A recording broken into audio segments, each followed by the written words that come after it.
All right. Well, welcome everybody to the CleanTech North webinar in our new series, Accelerate Adopt. Today we're going to be talking about the clean economy tax credits, as we are wont to do every once in a while, and in particular, sort of where we're at, a bit of a state of the union of the program. There's been lots of changes, as I was mentioning, as we were waiting for people to sign in, and in particular, now that these are in. At least five of them are in full flight. And we'll talk about the statistics too and what full flight means. But now that these are actually being used, we wanted to talk a little bit about how people are using the tax credits, some of the hurdles that they're seeing, and answer about 1,000 questions that were submitted that we will try to get to. So, without further ado, a little bit of housekeeping. We are recording, so if you aren't able to join us, thank you for watching the recording. Glad you're here for those that were able to sign in. If you do have any questions, we are going to do our best to answer them in the Q&A section. And I'm just going to double check here that everything's enabled. It looks like it is. And if not, you can certainly put it in the chat. Hopefully that is all working.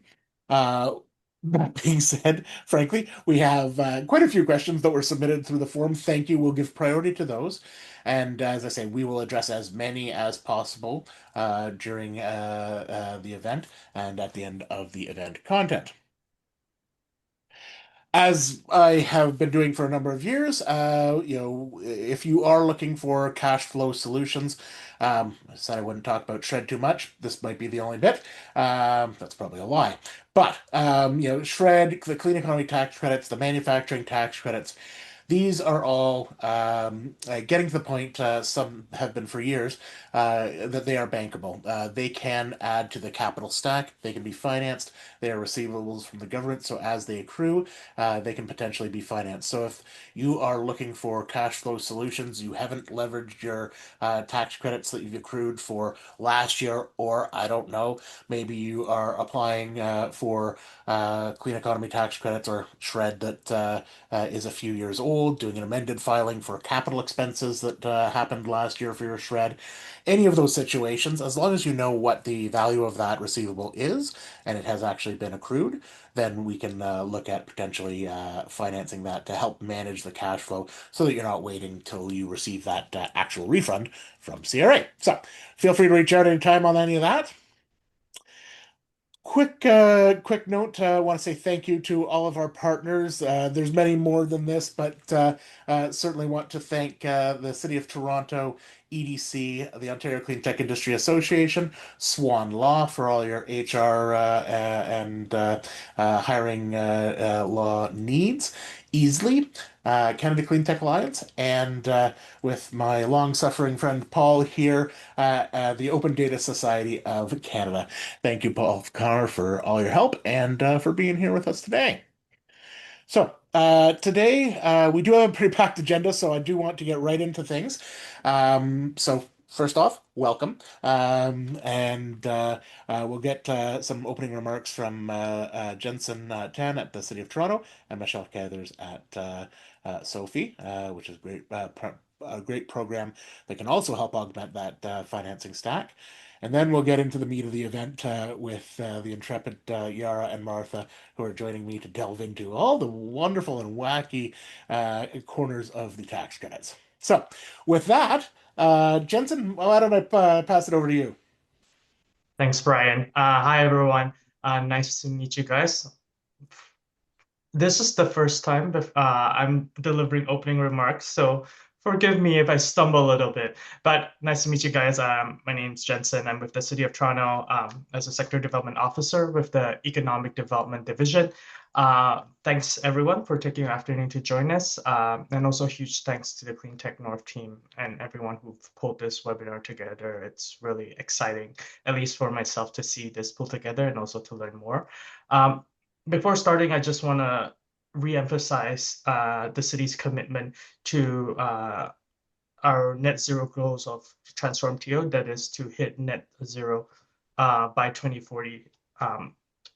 And it is also very important that the city recognizes that we cannot do this through regulations, but also we have to support the businesses to do this. So, we acknowledge the importance of the green sector. It is one of the most critical sector for Toronto's future, not just from our climate goals, but also for our growth and future competitiveness of the city.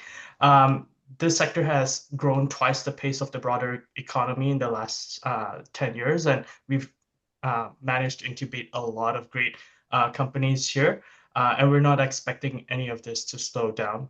And we're really, excited by all the news recently that the federal government's coming up and all the investments that's coming, including this ITC. In my day-to-day, when I'm going out talking to businesses, the two feedback I hear the most when I talk to companies was like, what are the biggest two barriers? What are the biggest barriers for you to grow? And they say access to capital, access to customers. And if I go to the potential customers and I ask them, it's like, what's your biggest barrier to adopt clean tech? And they always say it's upfront costs. So these ITCs are amazing because it tackles both the supply end and the demand end. And we're really, really grateful that people like Brian and Paul and everyone on this team take the time to understand this very complex program and is working to deliver this information in a digestible manner for everyone. So with that, that's all I have. I'll leave the floor back to you guys. Thank you. Perfect. Thank you, Jen-Sion, and welcome to the family. The City of Toronto has been a great partner for many, many, many years of CleanTech North. So glad to have you aboard and joining us. I want to turn it over now to Michelle at SOFII to give a little background and a little bit of a preview of something coming up. Thanks, Brian. Hi, everyone. I'm Michelle Cathers. I am the Senior Manager of Programs with Community Futures Eastern Ontario. And my role within the organization is to deliver the SOFII program, or the Southern Ontario Fund for Investment and Innovation, which is a mouthful, so we call it SOFII. SOFII is a regional loan program delivered by both Community Futures Eastern Ontario and Community Futures Western Ontario. So we are part of the Community Futures program. If you don't know what that is, definitely Google it, because you should. The fund was originally established through FedDev Ontario, and we're very proud to say that we are a self-sustaining investment fund now. So we don't actually receive any funding to deliver the programming. SOFII provides non-dilutive growth stage financing to innovative businesses that are beyond the startup stage, but not yet ready for traditional bank financing. So talking about the capital stack and people looking for capital, we have capital. Loans range between $150,000 and $500,000, with financing up to $1 million in certain circumstances. So the 5 sectors that we support: digital industries, advanced manufacturing, clean technology, that's why I'm here, agri-food, and health and biosciences. In terms of eligibility, typically SOFII works with companies that are in that seed to Series A stage. They've demonstrated market traction. This often includes businesses that have already earned about $500,000 in annual revenue, 2 to 3 years of historical financials, and access to matching funding programs like SHRED, like tax credits. Those can be used as matching funding for our programming. Some of the key kind of loan structures: it's up to a 10-year amortization, so we're very patient and flexible capital while the business is scaling. Interest rates are based on prime plus a risk premium.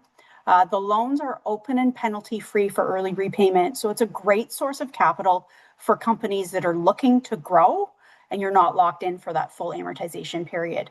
The loan is secured by business assets only, and there's no cost to apply, which is incredibly important. Since 2012, when the program started, we have invested over $115 million into the ecosystem in Southern Ontario. Over 200 businesses have been supported. Those businesses have gone on to raise $160 million in additional capital that's been invested into the economy in Southern Ontario. So incredibly proud of the program and the clients that we've supported through the program. And what Brian's more excited for now is our new initiative that we've just launched in partnership with the Community Futures offices and the regional innovation centers. It is called SOFII Seed, and it is a junior stream of the SOFII program. So targeting clients that are still innovative, still fit into the sectors, but a little bit earlier from a traction perspective. So if anyone is interested in, talking about SOFII or talking about SOFII Seed, please visit the sofii.ca website to find more. And I'm sure Brian would be happy to share program information or connect if anyone is interested. So please check things out. If you're really interested to get some real life examples of how the program has impacted businesses in Southern Ontario, I highly recommend you check out our YouTube page. It will give you goosebumps. That's all I have, Brian. Back over All to right, you. thank you very much. And one thing I'll say is, we've certainly done over the years. I've certainly sent a number of companies to SOFII and actually done a number of deals with SOFII. And I will say it's not always easy to manage things like priority and who gets what if things go bad on the debt side. Not that that's ever going to happen because we do really good due diligence and our companies are great. But getting through that maze can really be a challenge. And SOFII has always, I can't think of a single deal that we haven't been able to navigate that with. And that is not necessarily common for, lenders working together. So absolutely a pleasure. And I'm looking forward to the new program. Yeah, me too. Thanks, Brian. You're welcome. All right. So hopefully you can see the slides side by side with myself talking now. We're trying to organize that a little bit on the back end. Wanted to talk about a very quick new program. Jen-Sion, you had mentioned it, mentioned the principle behind it a little bit. What we're finding is that these programs, the CTA, the Clean Economy ITCs, are particularly challenging to navigate. And that challenge trickles through from both companies that are selling their companies, but also to the adopters of the technology, trying to do the dance of how do we, sell you a non-road zero emission vehicle, and how do I, as the adopter, get that 30% tax credit, and the lack of the clearing of the information about that has led to a number of companies reaching out to see if we could support them. So we're going to do a little bit of a pilot to see if we can help a few early stage companies navigate the CTITCs, get them a bit of a sense of what they need to do to leverage those tax credits to either sell, but also adopters to adopt those technologies, those solutions using those CTITCs. So if you are at a company or know of a company that is trying to figure out what the heck is going on, we're going to be doing just a limited pilot with a few companies. Please reach out. We have a number of companies that we're already working with on this, but I think so far it has proven to be quite useful for those companies just to get a sense of, is their technology eligible? Are they in edge case where they might need an NRCan opinion or what have you? So I won't belabor it. We'll be sending in some more information out about it, but wanted to give everybody a heads up. So today's speakers, now that we've got all the preamble out of the way, we have myself, and we have the wonderful Yara from KPMG and Martha from BDO. Yara and Martha, do you want to say a word or two about yourselves in picture order?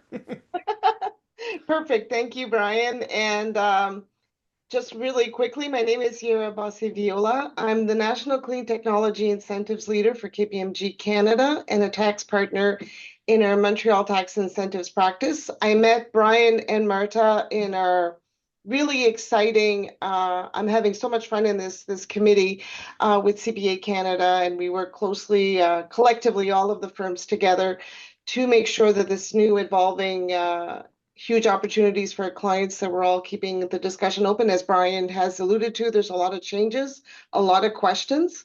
And my perspective today really is how I'm working very closely with our clients. We have claimants across Canada, including manufacturing, utilities, mining, and large industrial businesses. And essentially the same questions come up. How do we structure a claim? What is CRA going to ask? So what's a complete file? What even qualifies? When is the asset available for use? And obviously, finally, the labor requirements.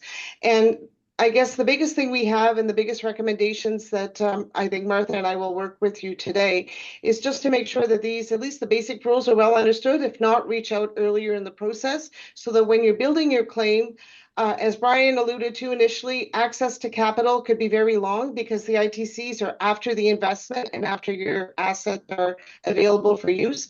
So the objective would be to be as structured and organized as possible when you're building your claim so that as soon as you get that letter from Revenue Canada, you're ready to go, the file is complete, and you're already addressing all of the hot topics when we're into audit, because really the objective here is to accelerate your access to the refund, and CRA is also there to make sure you get it, but the file has to be organized and complete, and you have to address these key points. So I think, Brian, with the questions we got today, we'll be able to touch on a lot of those.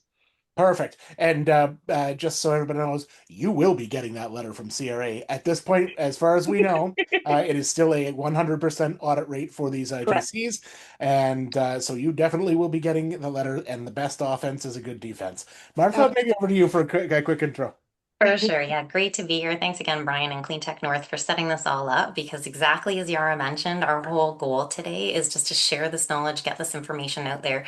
Because I think, as you heard, I think we all as Canadians have a similar goal to what the City of Toronto and Jen-Sion shared, which is to get ourselves to net zero, build our electricity and generation capacity nationally. And that's what we're going to talk about today, is how we can all be part of this and how the government is supporting. So my background, very quickly, 25 years always helping clients access this non-dilutive funding. Specifically, that's been the SHRED tax credit program primarily that Brian mentioned earlier.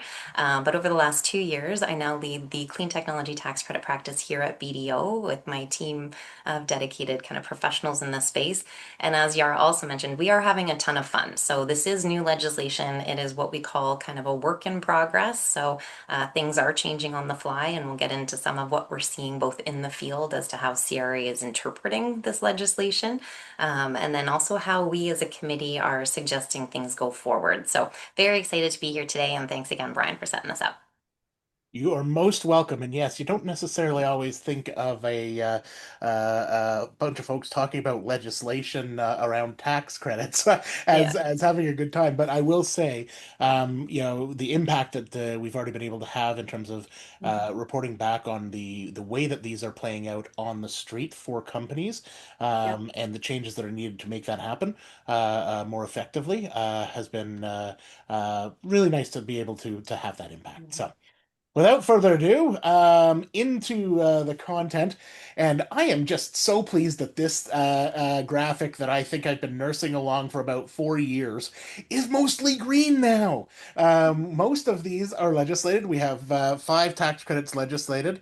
We'll talk about the Clean Electricity one in more detail that was legislated in the 2025-6 budget, which was finally passed. The budget bill was passed, C-15. I believe it was March 26th this year, somewhere around in there. And so as at that date, we actually have five tax credits. And so the forms are out for most of these. The guidance is out for most of these. NRCan is spooled up and providing feedback for most of these where applicable. And it's things are actually starting to move. One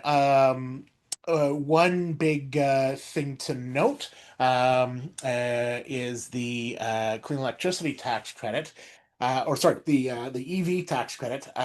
We did not see anything on that. I don't believe there was any reference even made to that in the actual budget. So there's not a lot of clarity as to whether that is now sort of DOA, if that is going to progress at some point. We will be looking for feedback on that. One thing that we have recommended on the CPA Canada working group pre-budget submissions is that at least for now, the zero emission vehicles, the charging equipment for those non-road zero emission vehicles is included. We've actually suggested that that just be opened up. We need to build out the infrastructure, so let's just open that up in general for charging infrastructure. So lots of recommendations. Happy to share our recommendations if you would like to read those at some point. And they're mirrored by a number of other organizations across Canada. But we don't really have a lot of clarity on that one. But the others, they are moving ahead, and we actually have some statistics, which will be after the budget. So, and Yara, Martha, please jump in at any point if I'm missing anything. But a quick summary of the changes in the budget. We've added waste biomass in. That was announced quite a while ago, but we didn't actually have a budget passed for a little while. The 25-6 budget was the first in about, I think it was about 18 months or so. So, though many things were announced, they weren't actually enacted. So, as of this budget bill passing, waste biomass is in. There's some changes to SMRs and the definitions being broadened. For the Clean Technology Manufacturing ITC, one of the biggest changes was the critical minerals.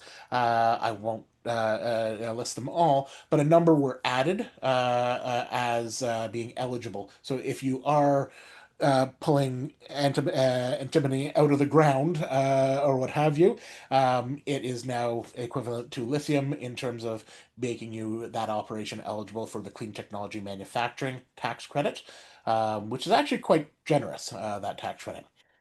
Clean Electricity, fully legislated now, as I said. There are a few other notes in there in terms of other organizations that are allowed to not be considered government financing, government funding.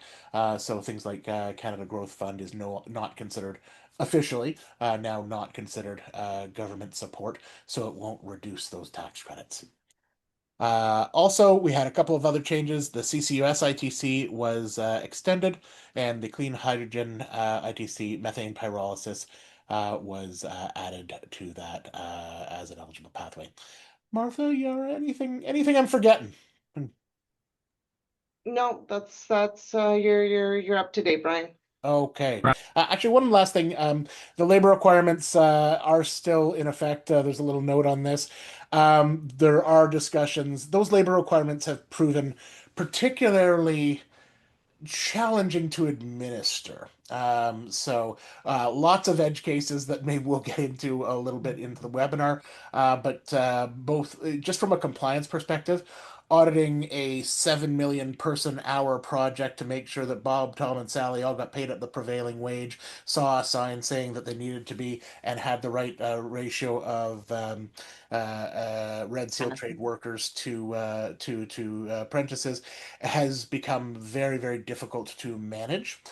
Even small projects, that's quite difficult to manage. So this is an area where we have provided some feedback, quite a bit of feedback actually, and made some recommendations. And we're hoping to see some change on the labor requirements to make this much more functional, because it is definitely slowing down the process of processing some of these tax credits, all of these tax credits. Thanks. So Brian, maybe just to mention on that, since we've had so many changes, Yeah. that the filing statutory deadlines have been extended exceptionally, Yes. which is very unusual. But again, as you mentioned, due to the evolving nature of the understanding of these rules and even the rules evolving. So if you have, for example, a CTITC claim for 2023, you have until December 31st, 2026. And if you'd have a CTM ITC claim for 2024, you again would have until December 31st, 2026. Same with CCOS. So essentially all of the tax credits for years that are presently traditionally prescribed and closed are open until the end of this year, giving people time as information is coming through to actually work back and make sure that nothing is missed. And that's a great point. And that is very much an exception. I've rarely seen Very things like rare. that. Yeah. And the one thing to note on that is just to be careful of the start dates for the tax credits. I had one company that was looking at the CTM ITC, thinking it went back all the way to the when the CT ITC started, Yeah. and so they were very excited about their 2023 manufacturing spend that they could recapture. And I had to break the news to them that I believe it was Jan 1. Oh, it's right in front of me. Jan 1, 2024, Correct. when that really took effect. So you couldn't go, you couldn't backdate it till before it was in effect. But there's still from 2024 Jan 1 onwards, that is fully eligible. If assets became available for use in that period, it is eligible. And if you've ever had a shred that went over time and you missed the window to file it, there's really no way to go back. So, that I've ever seen anyway. And so this really is quite exceptional.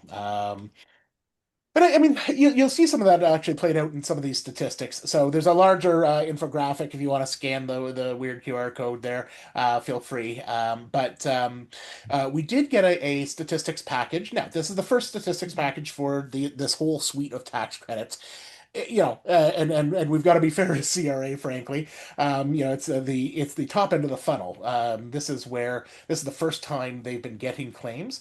I was just really pleased to see that we have, and this is as of March 31st, so it's probably more like 1,800, plus claims filed, and representing over $1.6 billion. That's not 100 plus billion dollars that these programs collectively should be processing over the next 10 years, but it's a start. And as I say, these have taken a while to get going, and I'm very pleased to see these numbers coming out. Vast majority of these, clean tech, which it's good to see. That really is probably representative of the types and the breadth of different assets and the types of companies that can apply for them. Followed by the Clean Technology Manufacturing ITC. I think you'll see this one actually tick up quite a lot. And I don't know about yourselves, Martha and Yara. I've seen a lot of companies that are just trying to get their ducks in a row as to when. Honestly, the biggest question is when is that asset available for use that they Absolutely. got over the last couple of years? When did they actually push the button and turn that widget, okay, part of the manufacturing process on, and start using it for commercial production. So I actually think that there's quite a backlog that haven't been filed yet. I shouldn't say think. I know there's quite a backlog that hasn't been filed yet. And so I think you're going to see that number tick up quite a bit fairly quickly in the next package of statistics. And then finally, CCUS and hydrogen. It's no surprise that there's not thousands of these. These are massive projects. They're complicated. There's a feedback loop with NRCan to approve the projects and CRA. I was actually surprised that there was this number already filed. I know of a couple companies, but we will see this number tick up as well. But it is a longer process to file, more involved process to file and get approval for. And so, yeah, I very much think that will be increasing. But money is in the pipe. And I say in the pipe because we are starting to see things get processed. Of those that have been filed, clean technology, we've got the dollar values and the number of claims there, but we're about 31% of what's been filed versus what's come out the other end. Again, that's probably gone up since March 31st. For CTM ITC, 13%. Which is actually surprising to me that it's not a faster processing, because again, the nature of these, they're not subject to labor requirements, and the types of technologies shouldn't be as complicated or edge cases as you might get in the clean technology ITC. But I think again we'll start to see that picking up quite quickly.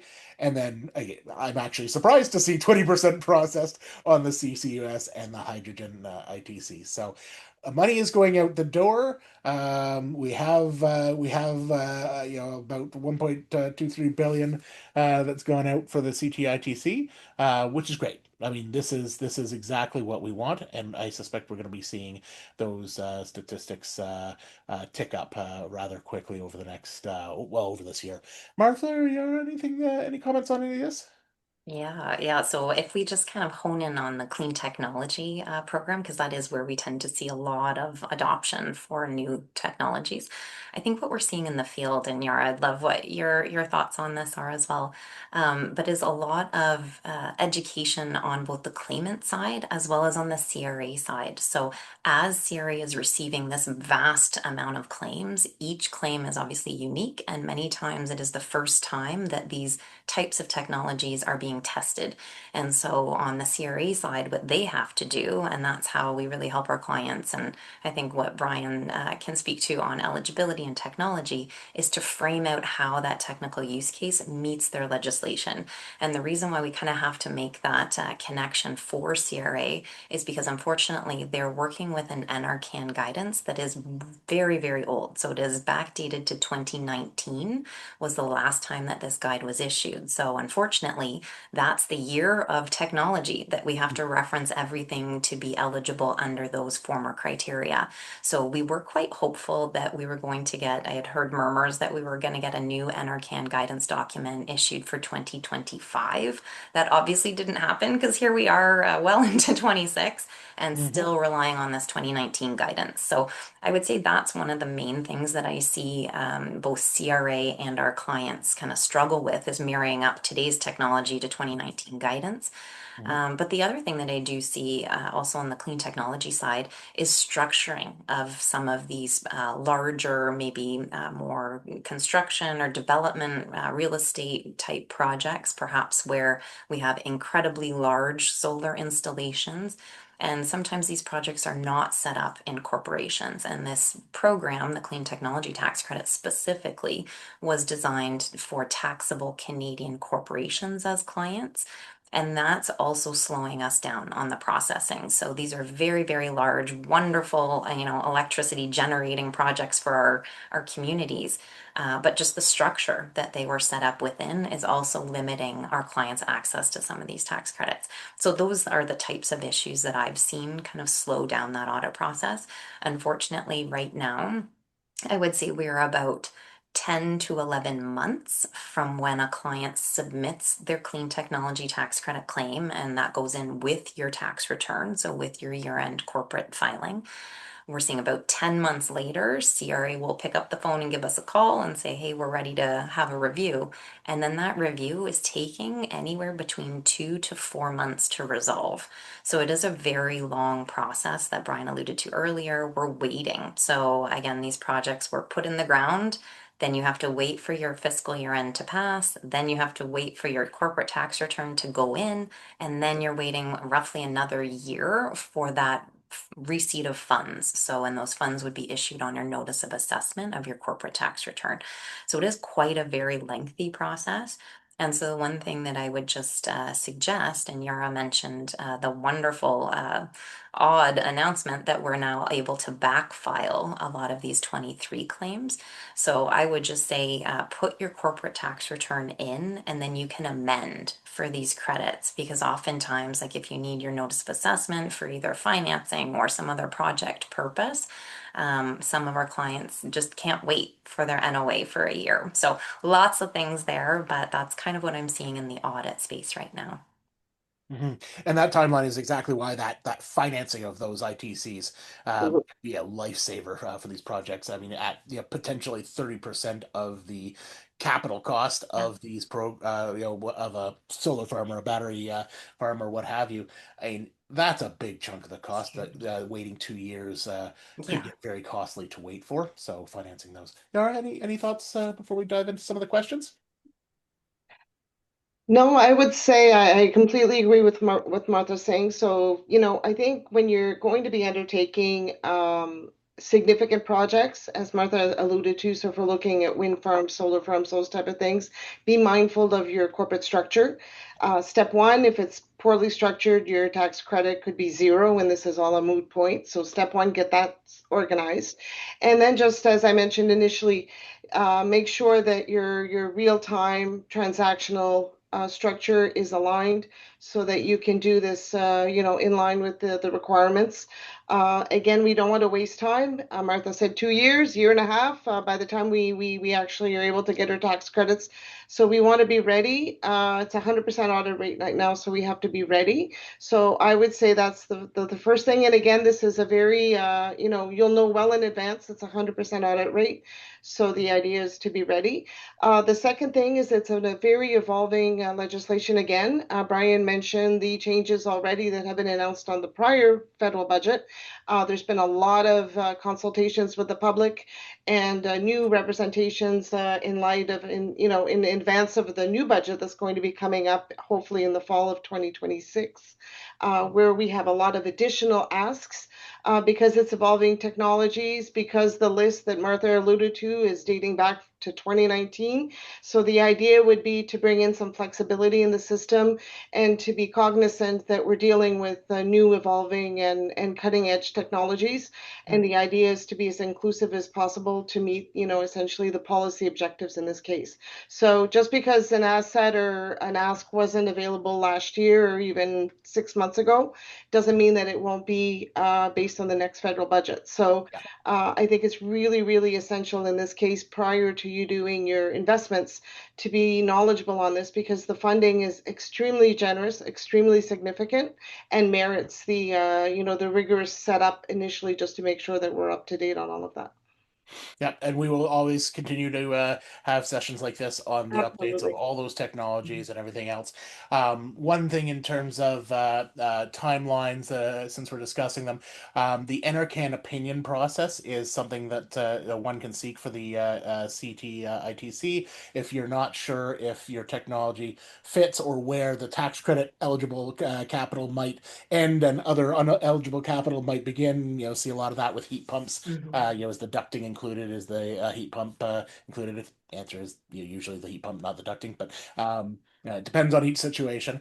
Average, we got some statistics on the opinions process, and the average for the clean tech tax credits, it was longer for CCUS and hydrogen, and that makes sense.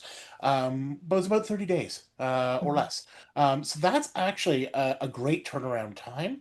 And thank you to all our folks on NRCan that I think there's a couple on the webinar.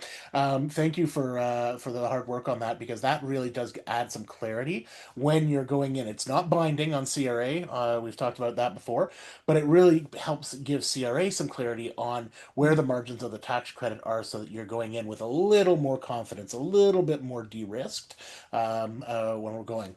Now, Martha, you talked about corporate structure, and I think that's a perfect segue into some of these, the newest tax credit, which has an interesting clause about non-taxable entities. This is novel, and we knew this was coming, but seeing the final legislation and seeing it legislated certainly has been very interesting, and I'm so excited to see how this plays out, because it really opens the tax credits up to a whole swath of new folks. Do you both want to say a few words about that clean electricity tax credit and, Sure. and why it's sort of special? Yeah, for sure. So maybe I'll tackle the structure piece, and then Yara, if you want to talk about the credit eligibility and use cases, all that kind of good fun stuff. So as we said, the Clean Tech ITC, that was made for taxable Canadian corporations. And so what you have to think about there is that can include not just Canadian owned taxable Canadian corps, but also foreign owned taxable Canadian corps. And that is really the reason behind our 100% audit rate in that program right now, is because that means those are refundable, so cash dollars from our country out the door to potentially foreign-owned entities. So that's for the Clean Tech program, and really that background as to why every single claim will get a full CRA audit review. But building on to that, so the government did recognize that yes, this credit, the Clean Tech credit, is really restricted to that business community. They created this clean electricity tax credit to address the other side, which is these non-taxable entities. So think municipalities, other organizations, utilities, And you again have to think back to why we're doing this. And I'll just give a shout back out to Jen-Sion again. So it is back to these credits are meant to foster and support our goals towards our Paris Climate Agreement, which is both the 2030 and the 2050 mark to net zero. And so really what these credits are effectively doing is allowing both business community through the CTITC, as well as then the government and other non-taxable entity community, so not-for-profits, for example, to access and build our grid capacity, because this clean electricity tax credit offers roughly 15% to non-taxable Canadian corps to build and expand our electricity generation, things like biomass, solar, wind, other technologies. But again, the reason behind all of these credits is really the same, which is to build our collective capacity across Canada. So it is slightly different and geared towards two different groups of people or entities. But I think the clean electricity one, it really allows municipalities or utilities to make the investments knowing they will get this 15% tax credit without having to go through long, arduous approval processes or grant applications through the provincial and federal government. So it's just giving more autonomy to the local utility level to implement some of these projects. So I'll pass it over to Yara. So thanks, Martha. And what we're looking for with regards to the clean electricity, and it's exactly as Martha explained. So we're looking here primarily at large-scale electricity infrastructure. So large-scale nuclear transmission equipment, those type of things are included. But there's also a lot of overlap with the clean technology tax credit. So it could also include your solar equipment. It can also include your hydro and your wind farms. And really there, when there is overlap, we're going to look at the nature of the claimant. So is it a First Nation or is it an incorporated company? So in this case, it's really allowing taxpayers to look at the nature of who they are. And if they are incurring investments, such as in a solar park, then in that case, they would still be eligible, even if they're not an incorporated company. However, the tax credit rate, and that's going to be important to note, the clean technology tax credit is a tax credit available 30% if we meet the labor requirements, which Brian will talk about later, that we all love at this point. And the clean electricity tax credit, which is available at 15%, and again, also subject to the labor requirements. But really, clean electricity, think of your hydroelectric utilities, those type of things. Think large infrastructure. For example, in Ontario, the announced investments potentially in the nuclear grid. So all of those major projects that are in the works or potentially in the works, those would be subject to the clean electricity tax credit and potentially could earn tax credits of 15%. And the greatest benefit of those, obviously, is it's going to accelerate, we think, the investment in those sectors and allow for the electrification and capacity increase significantly, hopefully, in Ontario based on those type of capital investments. Absolutely. One of the really interesting parts of this one I find is, there's I'm seeing so many new projects come up within various different aspects of First Nations communities. Absolutely. Battery storage generation projects. That's interesting because again, non-taxable entities would not normally be able to participate in this, and I think it's great that this is opening it up. So maybe we'll skip from the clean electricity tax credit. We'll probably talk on that one a little bit more later on in another session, and skip down to the CTITC.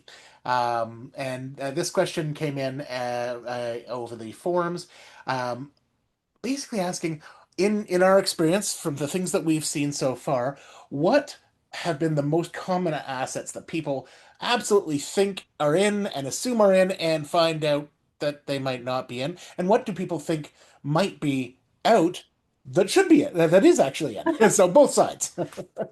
Yara, maybe yourself. Well, I mean, we're getting a lot smarter. So we'll say that, initially when the initiative came in, the perception was if it's good for the environment, it's in. Or if your project is a clean electricity or a clean technology project, then it's all in. So we have to be mindful, and we talked about this initially, we have to go through on an asset by asset basis. It's an investment tax credit attached to your capital asset. So even if you have a clean technology project, or even to the extreme, let's say a wind farm, well, it's not 100% of your wind farm that is going to be eligible for the credit. So we have to be mindful of that. So I think the biggest mistake is when, clients get really excited and say, I have this really big wind farm. I'm going to get it's going to cost me $100 million. So I'm going to get $30 million of tax credit right off the bat. Unfortunate answer is no.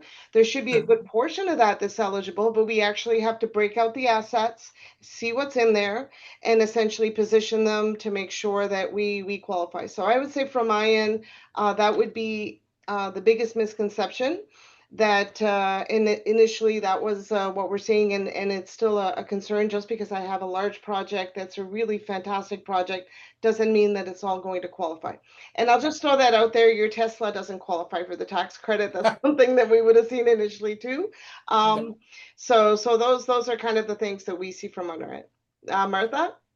Yeah, I would say similar. So I do get a lot of questions, though, for whatever reason, I don't know why, around things like lighting. So replacing or, energy rebates, that kind of thing. So where energy rebates apply, does that also apply to the clean tech tax credits? And the answer is no. So if you do receive a grant for an eligible clean tech property, we do have to reduce your pool of costs by the grant you get. But oftentimes they don't. Like this clean tech program does not typically overlap with other kind of energy savings programs. So I do get that a lot. The other thing I saw, not necessarily in clean tech, but in the CTM, so the clean tech manufacturing program, is we get a lot of manufacturers thinking that buying green equipment, so either it was a newer product that has reduced energy requirements, thinking that that qualifies when it's actually the inverse. So it's equipment, not necessarily green, but equipment for green manufacturers. So manufacturers of a green technology. So the actual term is a zero emission technology manufacturer, meaning to qualify, you have to be making one of those types of eligible assets that we talked about. So if you're making components for solar panels, that would qualify as a CTM claim, and you can go out and buy any type of equipment you want. It does not have to be green equipment. So I do get that a bit. But beyond that, I would say like our primary use cases that we see have been relatively stable across the country over the last year. It's primarily been solar. So a lot of solar on roof, on premises, solar carports, and then you add a battery system to go with that, which is also eligible. None of them have a requirement to send any energy back to the grid, so you can just use that within your own corporation. We also see a lot of heat pumps, as Brian mentioned, so that's across residential condos, as long as they're owned by, again, corporations, taxable Canadian corporations. And then, of course, our lovely zero emission non-road vehicles. So as Yara said, no Teslas, they have to be non-road, so never hitting the freeway or driving on the road. So yeah, that would be what I would see a lot of. Actually, it's interesting because for me, the non-road zero emission vehicles is the one that people misunderstand the most, I find, Mhm. in that that's a pretty broad category. Bucket. Oh, I yeah. mean, we just did some Yeah. work on the agricultural sector. There are so many, electric pieces of farm equipment now, from tractors Mhm. down to, seed drillers to, Yeah. maintenance equipment. I mean, your electric ATV, your Bombardier, zero emission Skidoo. Mhm. They're building Mhm. out one of each Yeah. of their lines is supposed to be electric. I mean, as long as it's for, the corporation, if you're using those to check your, I don't know, check your fences on the farm or something Yeah. like that, it's owned by the corporation, absolutely eligible. And, Eligible. and to your point, Martha, on the clean tech manufacturing tax credit, Mhm. the most counterintuitive part is that, things like for, but also very useful, things like the critical minerals Mhm. manufacturing side.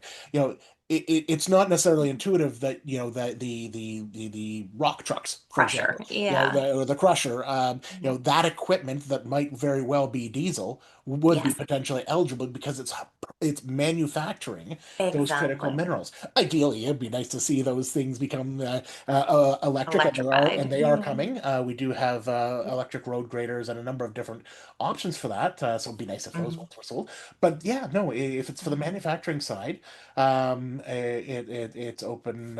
It's quite open. Mhm. If it's not those critical minerals and it is mining, then there are Yeah. electric versions for some of these things, and you should definitely talk to some of the companies that supply those because there's some interesting ones coming now. Mhm. I'm conscious of time. We did start a few Sure. minutes early. Sorry, a few minutes late. One question that I always get, another area of that CTITC is drones, and I haven't really gotten any good guidance on this. And I know it's been a conversation that we've had. Maybe 1 minute on drones each, because I know there's a number of aqueous drone production companies on the call, as well as farm equipment drone companies on the call. So any thoughts?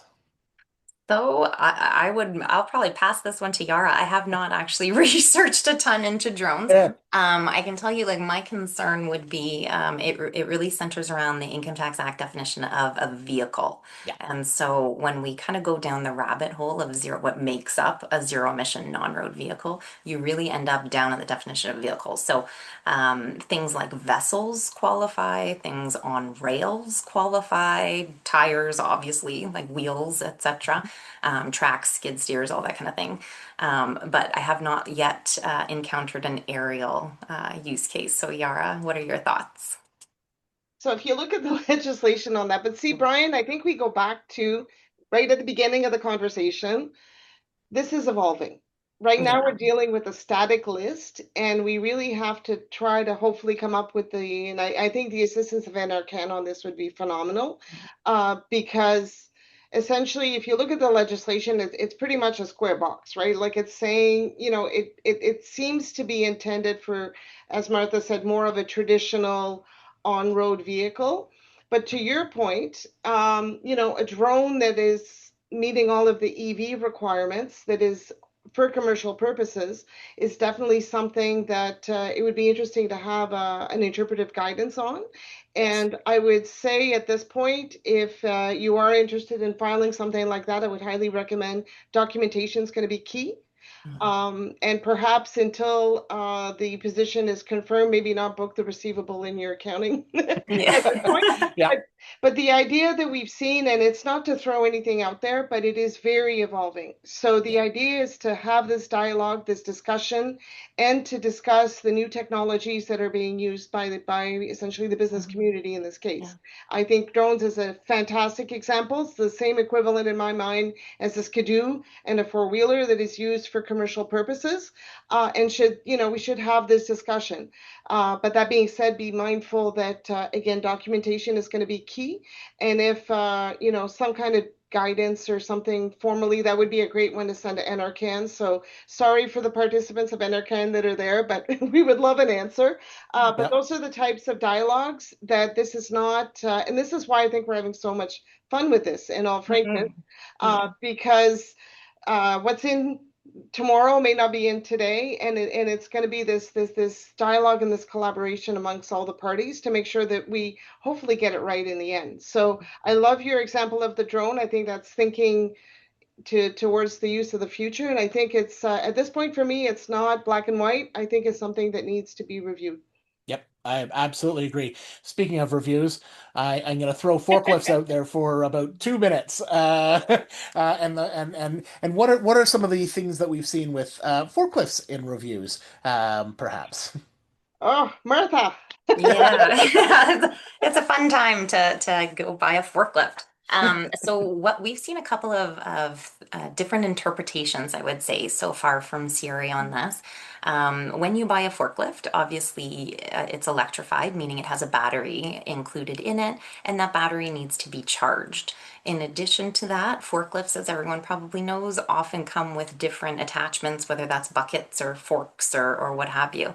And so CRA is taking currently, I would say, a pretty restrictive approach, which isn't unusual because, again, they are CRA and they want to be cautious with our taxpayer money.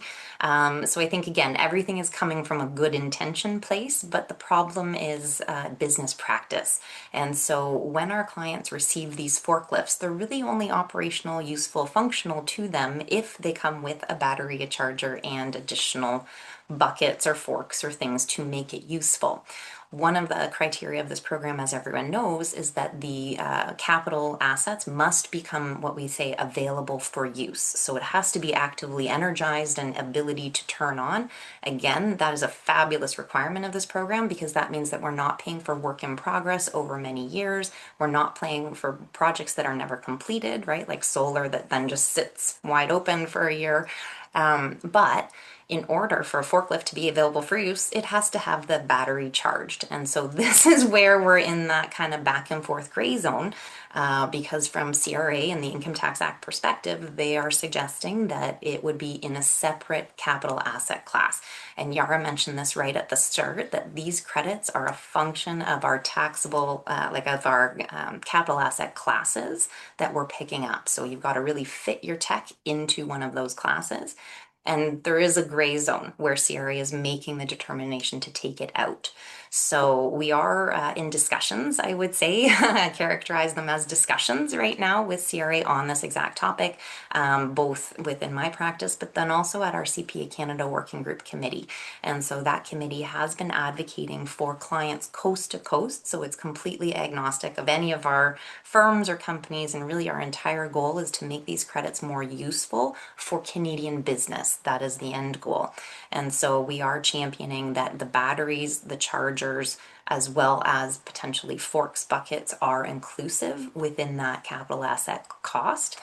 So we'll see where it goes, and maybe we do a regroup in the fall because I think we should get an answer relatively soon on that. Yes. All right, I've made a tactical error. We're at 2 to 5 minutes left, and I've left the wonderful labor requirements to the end, which I know Yara we can all take have that. lots of things to say about. Yeah. And for those that haven't been in the weeds of this, I know there were quite a few questions on these, and we've talked about some of the challenges regarding them, and the level of diligence with the 100% accuracy that's basically required by these, or be subject to gross negligence penalties and things of that nature. In 2 minutes or less, Yara, sum up labor requirements and the problems that we're having. We'll go a little over time because we started a little late. How's that? Okay, perfect. So step one, just remember this, the 100% or the rigor that is required under audit is the way that the legislation was written.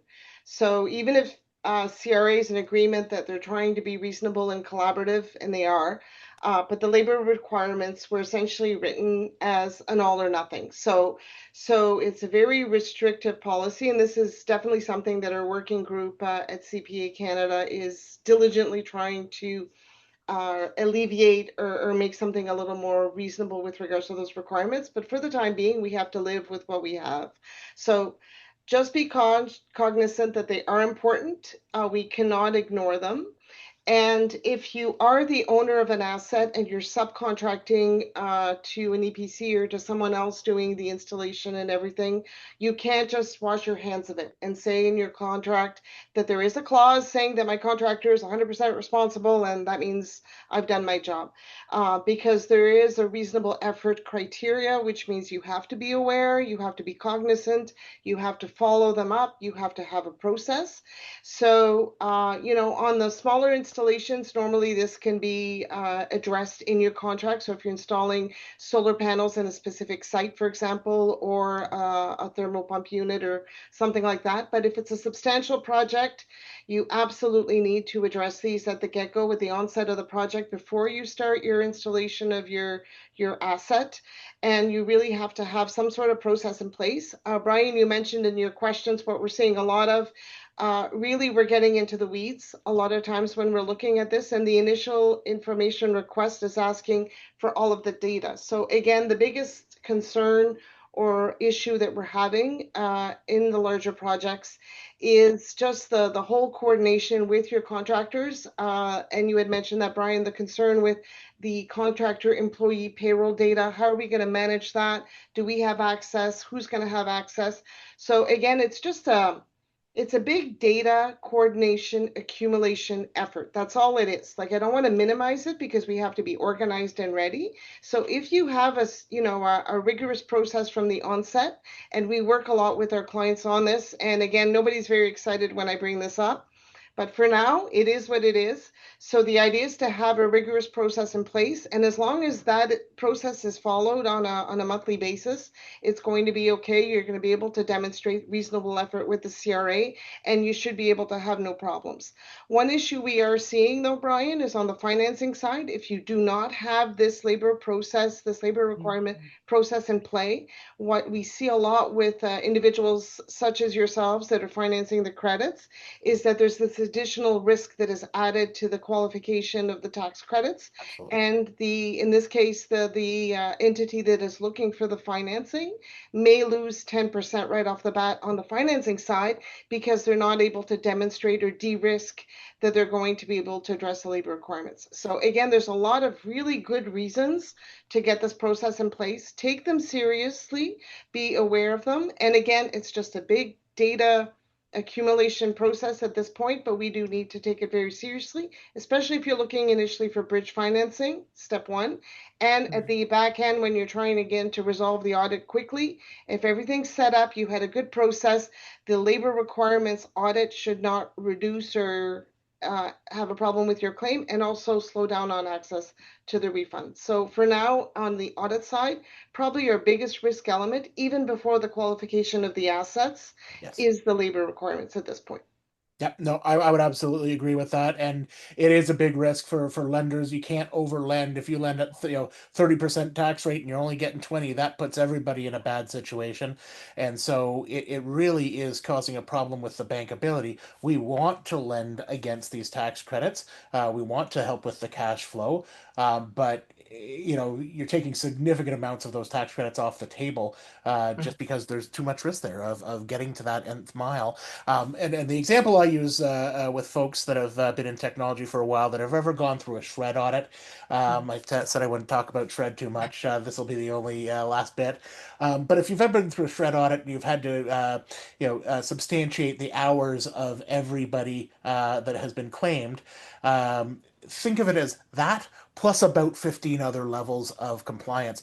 Did that person see that they should be paid at a certain wage, a ratio of apprentices, and a number of other things? There's definitely a lot more. So if you're having heart palpitations right now about that shred audit that you had a few years ago and you had to substantiate everybody's hours, multiply it. And that's the level of compliance. And the cost of that compliance can often be quite prohibitive for companies. And I've heard companies saying, I'm not doing this. This is why we've seen proliferation, I think, in the manufacturing tax credits, which are subject to them, and the non-road zero emission vehicles and heat pumps and various other things that aren't subject to them. It'll come, and I think we'll get some resolution to some of that complexity sometime soon. Hopefully, it's certainly something that we have been advocating for, as have been a number of other folks. So I've been trying to answer the questions that have come in the Q&A in text on here. There's a couple folks that I will circle back around with afterwards. I've copied and pasted everything.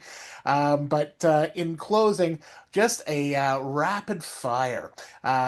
If you had one ask over the next, well, I'm not even going to go 12 months. I'm going to go for next budget. Let's say 6 months, hoping that budget comes sooner than than not. Over the next 6 months, if you had one thing that you could change, what would you ask for?